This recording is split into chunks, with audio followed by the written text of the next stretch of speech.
Amihan is over, tag-init is here. Ramdam niyo ba ang init sa labas? Yung tipong tagaktak na ang pawis. Mas ramdam na pa raw yan ang ating mga fur babies. May posibilidad daw na magka-heat stroke ang ating mga alaga kumpara sa tao dahil hindi umano sila nagpapawis.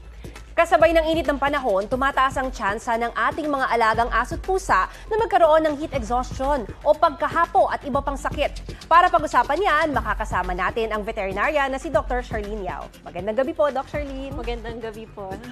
Doc, para kang high school. Batang-bata si Doc. Sorry po. Ba't ka nagsasorry? Asset nga yun eh. Oo, maganda Doc, yun. ang heat stroke hindi lang daw sa tao nangyayari, maging sa ating mga alagang hayop ay pwede rin daw mangyari. Ano ba senyales na nagkakaroon ng heat stroke ang ating alaga? Okay, so una po natin mapapansin na meron pag-uumpisa na po papuntang heat stroke ang ating mga alaga. Kapag napansin niyo po na nag-umpisa na po siyang mabilis na humihinga, like mabilis na panting po ng Panting. kanya. Yes po. Tapos maglalaway na po siya. And then yung temperatura po ng katawan niya, mas mainit po dun sa normal niya. Oo.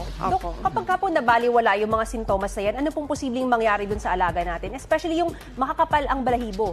Okay. Actually, ang pinakamalalang pwede mangyari po sa mga alaga natin na heat stroke or papuntang heat stroke po is ang pagkamatay.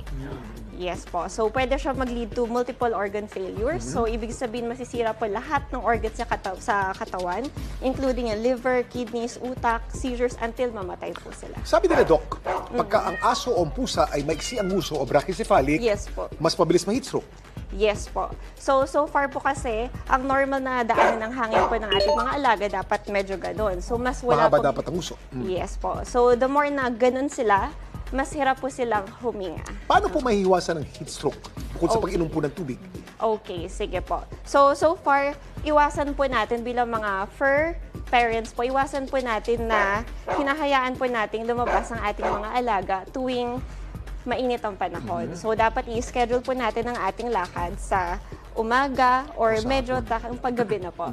Ayun. Tapos, at the same time, panatilihin pong maiksi yung mga balihibo nila. And then, kapag lalabas or kahit nasa bahay, palagi po kayong maghahanda ng may water. Dapat meron po silang mainom ng tubig. And then, usually, katulad ng mga brachycephalic, yung sinasabi po natin, maiksi yung mga Bulldog, mga bulldog, pug. yung mga ganyan po.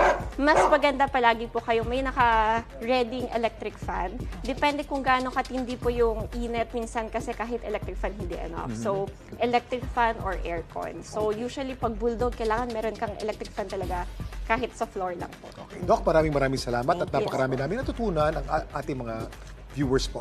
Si Dr. Charlene Yao. Thank you, Doc. Maraming Thank you, salamat Doc. po. Ito naman, kung kantahan lang, ipilan nyo na ang mga Pinoy at hindi po aatras yan.